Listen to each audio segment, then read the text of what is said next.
part of the concerns that these counties have along with our county. We're down here, we'd be lumped into the gold area down here, which would include San Joaquin County, Stanislaus, Tuolumne, Alpine, Amador. We would be competing against these larger regions for funding. And that's part of the problem, what you're hearing from the other smaller counties. So we met with them, and we've signed a letter. We sent a letter off to them telling them we don't want to see any changes in the structure of the current legislation, at least through next year. That would give us time to comment, maybe change their plans. And I think when we left, we were pretty much in agreement. They convinced them to hold off until the following next year. We had about 13 supervisors there representing 5 of the major LEMSAs. So we were there, and I was quite impressed with the supervisors that were there. It seemed like every one of them was an ex-sheriff or coroner or ex-EMT or held license, EMS license. And so it was talking their language. And I think we convinced them. We'll see here shortly, because when we left, his last comment to us was that, well, it's up to you guys whether we hold off implementing this until the following 2012 or this year. So you tell us. So the letter basically is asking them to hold off, give us time to go over it, look at it, maybe come up with a different plan. Let's find out what's going to happen to those other counties in Northern California, whether the Northern California LEMSA is going to fall apart or not, and what the other 2 counties, when Napa pulls out, where they're going to head, because they are very close to another LEMSA that they can join. So. Gary, if you have more counties but less population, is it based on number of counties or population? The funding, they're proposing that the funding would be based on population. The amount of money to be spent within the region would be based on population. However, that funding would go to the LEMSA with the most counties. So if you have lots of counties but less population... You could get the funding regardless. Oh. So that's it's an and/or. Yes. That's part of the proposal. Yes. Yeah. Thank you. So that's my report. Thank you for going. I do have another report, though. Oh, okay. I pulled in a parking structure in Sacramento. Oh, yeah. And several times we pulled in and parked at this structure when we went to core meetings for Cosgrove. But I've had a cow card for the 2 years that I've been a supervisor. I've never used it. So I went to pick up my car, and I figured this is the time I would use the credit card to pay for the $20 parking charge or whatever it was. And, I pulled up to the window to pay this, and I pulled out the card. The minute the lady saw it, says, "We don't take those cards." She said, "We'll take any other credit card, but we won't take a cow card." And I told her, "Well, you're right downtown in Sacramento. This is the hub of legislation, and this is it." She says, "That's why we don't take them." So I have to use my own credit card. Supervisor Walensky. Back to the bill. Let's see you top that one. Yeah. Won't try. I do have a number of meetings, the first of which conflicts with the newly scheduled camera meeting.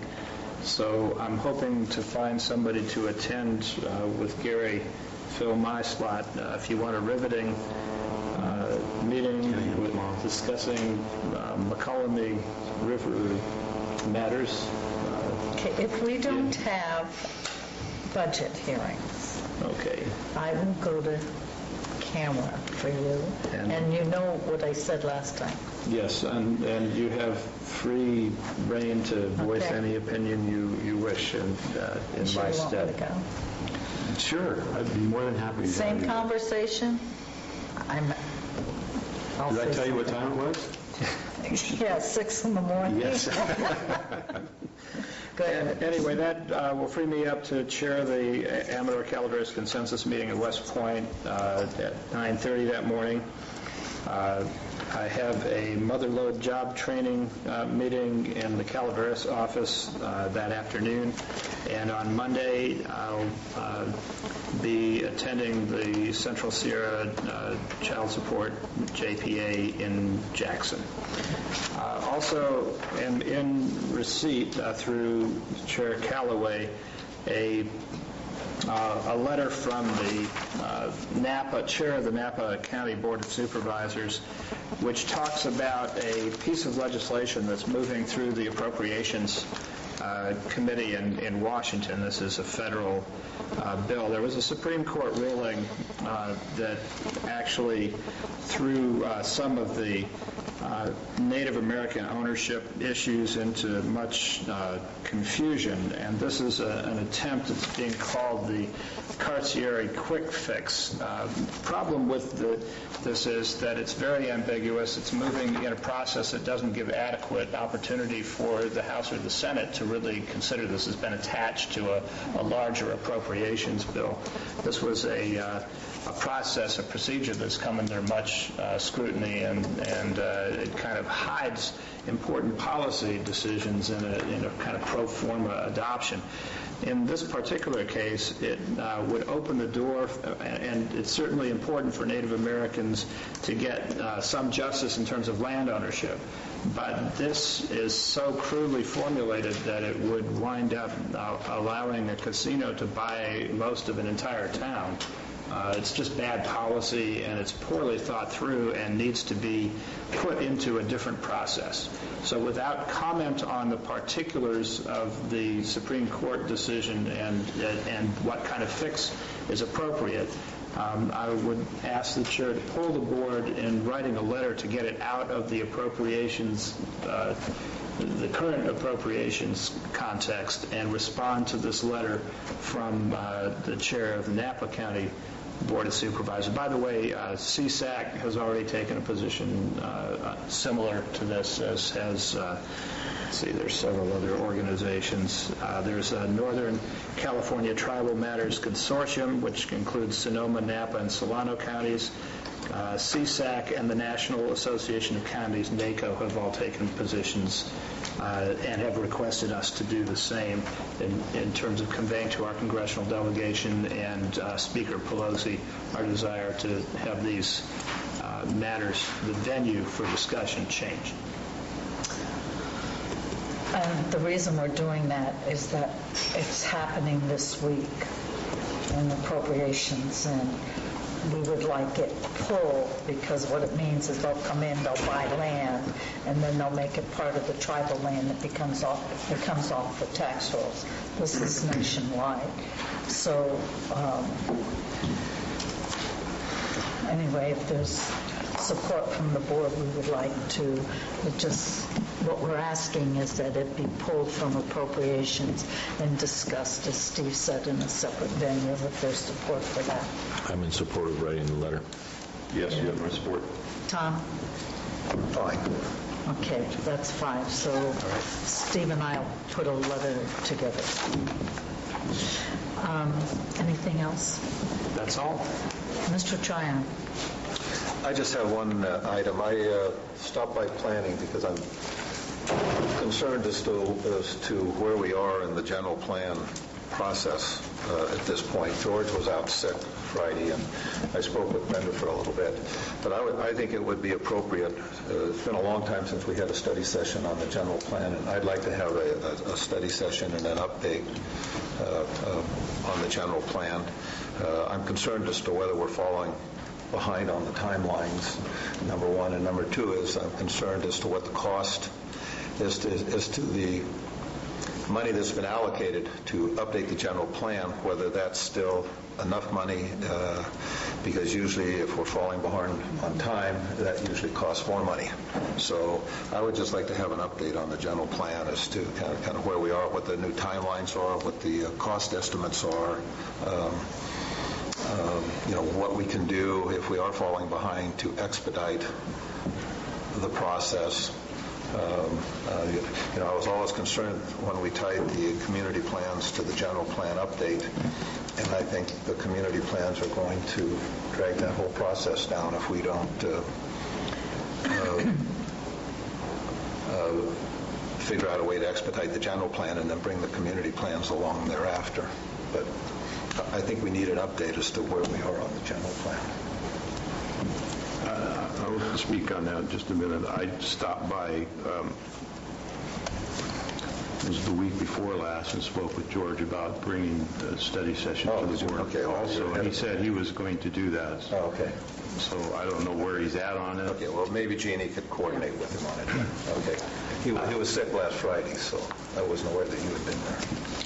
In a separate but unrelated event, I came in to discuss the status of the 8 community plans submitted by District 2, which I want to make clear to fellow board members is not part of hanging up the general plan. We are reconciling the District 2 community plans with the land use designations that have come up, and that is the only reconciliation necessary, and we'll be holding 8 community meetings to review the changes that result from that reconciliation within the next very short period. So, but I do believe that they're trying to get that part done and then come back to us, and I think they're doing that in relation to all community plans, and trying to come back to us with a status report at that point. That was my understanding, and that was a few weeks ago. Tom, anything else? That's all I have, Madam Chair. Okay. I've been working with communities in Ebbets Pass on their land use designation because they are trying to start the modeling for the land use designations. But it sort of brought something up. I mean, Gary went in and asked a department head for a study session. Tom's asking for a study session. I think we need to get back to what kind of protocol we want to ask staff to do things. I mean, we've sort of gone back and forth that if a supervisor wants a study session, they bring it to the board and say, is there support for a study session on an item, in this case, the general plan.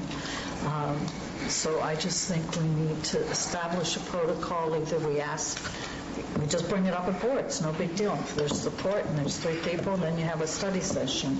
Or that we at least ask the CAO, what are your thoughts? Because maybe the CAO and the department, as I heard Gary said, we're already kind of planning on doing one.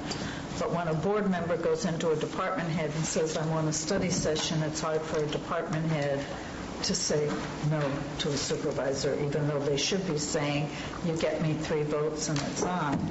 I mean, I just think we need to be courteous to the respective departments. It's very time-consuming on their part to do that, and we're cutting back, we're doing layoffs, we've got budget coming up. I just think we need to establish a protocol that's appropriate, and maybe Jeannie can talk about it. Your department head, how you would like to manage, because... Well, I think it's helpful if the board brings up, if you have a desire for a study session, to bring it up and discuss it here, and then if there's 3 votes to hold it, proceed from there. That's the easiest way. Okay, Steve? I think this, and Tom raises this issue in a slightly different way, but I think it's appropriate that the board needs, and the public needs, some kind of regularity, some regular reportage. So rather than simply have a study session, it might be nice for the duration of this process to have maybe quarterly reports or some kind of thing, so we're not sort of tripping over each other or having to respond. The whole public could expect it with some regularity. We'd have a progress report each time we meet. We'd know what happened between the last time and the new report. I'm not saying you should necessarily to pay the consultant to have the consultant show up. No, but our department. Yeah, I'm very happy with George and Brenda coming in and updating us and telling us what's going on, unless they feel it's important to have the consultant address the board. So in terms of I'd like to hear what they think would be a proper interval, but I would want no less than quarterly. Personally, I don't know when we had the last one, but it's been a while, hasn't it? Oh, yeah, it was when we got Spring. Spring? Yeah, I think quarterly is fine for county staff. If I could weigh in on this a little bit, I think it's healthy to have a report. I, for one, am diametrically opposed to rushing forward with the general plan and then coming back and revisiting the community plans. It's imperative, especially in Copperopolis, that the general plan include the Copperopolis community plan when it's adopted, not later. Mr. Tryon is entitled to his opinion, and I have mine. But there is, I think that we should be mindful of the fact that there seems to be some targeting of our general plan effort that has taken place here in these chambers. We want to make sure that in our interest of getting the general plan done on time, that we don't open ourselves up to a 5 or 6 hour marathon where the general plan process gets beat up while we're trying to expedite it. So I'm just laying that out there as a potential warning of future consequences. Well, then I'll use the timer. Okay. Well, let me weigh in just a minute since you brought it up, Madam Chair, about protocol.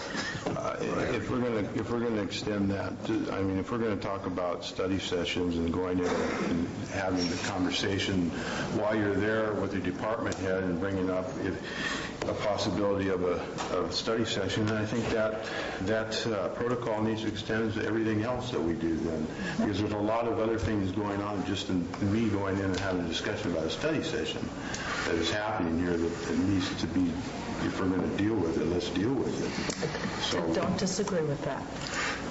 I don't think it just has to do with that one thing. No, absolutely. And it has to do with staff also, not just department heads. So that's my 2 cents. What do you mean by staff? Well, there's a lot of times supervisors go in and visit staff and not department heads and ask them to do things and demand that they do things.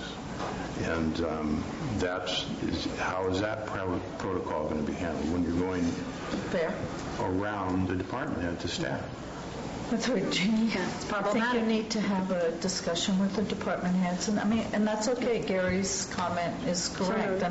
He's right. Demanding or asking or inquiring or asking the status, it might be different than could you do X, Y, Z. And I think that's up to a department head. It could be different in each one, but I think that's appropriate what Gary said. So you might just want to put it on a department. I've noted. Okay. Anything else on that, Steve? I did have one, not on that, but on another matter I neglected to talk about, but I think it's significant enough to raise. Many people know Terrence, who is Yes. who is really a fixture and a legend in public works, someone whose efforts have been enormously appreciated by people of District 2, which has been his dominion for some time. His assignment is generally upcountry, but he's covered the whole county.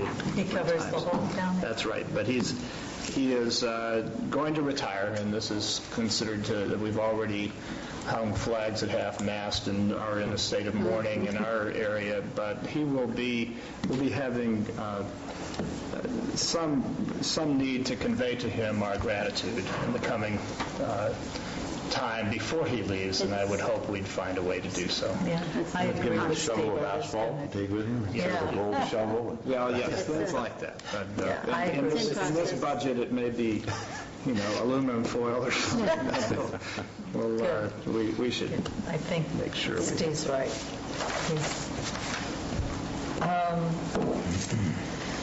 Okay. I'll be at the Court of Appeals reception dinner tonight at the Calaveras Visitors Bureau. Wednesday, Greater Arnold Business Association community meeting, the Wyaldon Scenic Film Festival, and the Calaveras Foundation on Sunday. And I do want to report out on the Board of Directors meeting for the California State Association of Counties on the propositions. We met last week. Tom, I believe, reported out on RCRCs. on the California State Association of Counties, CSAC, you have to have 30, there's 58 supervisors, you have to have 30 supervisors vote on an item. It's not 50% of the supervisors there, 30 supervisors have to vote opposed, support, neutral. If there is not an opposed, support, or neutral position, then it becomes no position.